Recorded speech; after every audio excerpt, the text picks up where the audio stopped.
তেল দিয়ে দিয়েছিলাম, তেলের মধ্যে পেঁয়াজ আর লঙ্কাটা একটু আলুটা এবার আমি আলুর মধ্যে দিয়ে দিচ্ছি। এবার আলু আর ভিন্ডিটা একটু দেখো লাল লাল করে ভেজে নিয়েছি।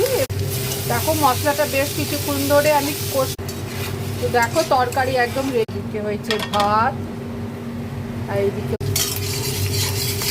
তেল দিয়ে দিয়েছিলাম, তেলের মধ্যে পেঁয়াজ আর লঙ্কাটা একটু লাল লাল করে ভেজে নেব। এবার দিয়ে দেবো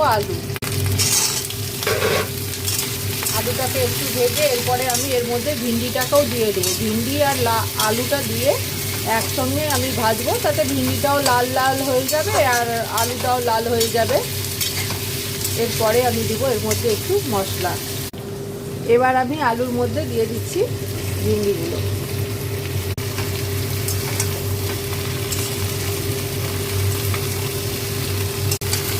এবার আলু আর ভিন্ডিটা একটু দেখো লাল লাল করে ভেজে নিয়েছি। এবার এর মধ্যে দিয়ে দেবো আমি মশলাতে নিয়েছি এই যে আদা আছে, জিরে আছে, আর আছে হলুদ, লবণ, তারপরে ধনে গুঁড়ো, সব দিয়ে একসঙ্গে একটা পেস্ট করে নিয়েছি। কাঁচা লঙ্কাও দিয়েছিলাম আর একটা একটুখানি পোস্ত, সব দিয়ে একসঙ্গে পেস্ট করে নিয়েছি। এরপরে আমি আলু ভিন্ডিটা মশলার সঙ্গে একটু কম আঁচ করে ভালো করে আমি ভেজে নিচ্ছি। দেখো মশলাটা বেশ কিছুক্ষণ ধরে আমি কষে নিয়েছি, তা ভাজা ভাজা হয়ে গেছে, বেশ অনেকটা মশলার গন্ধটা আর নেই। তো এর মধ্যে আমি দিয়ে দেবো এবার এই যে বাটিতে 1 বাটি জল। বেশি জল দেবো না, অল্প জলই দিলাম, যেহেতু এটা শুকনোই হবে। একটুখানি জল দিলাম জাস্ট একটু সেদ্ধ হওয়ার জন্য।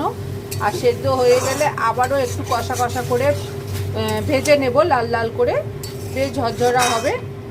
তো দেখো ঢেকে দিচ্ছি এবার আমি।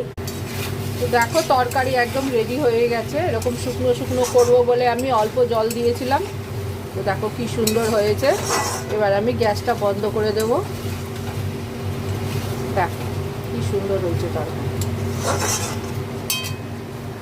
এদিকে হয়েছে ভাত আর এইদিকে হচ্ছে ভিন্ডির তরকারি।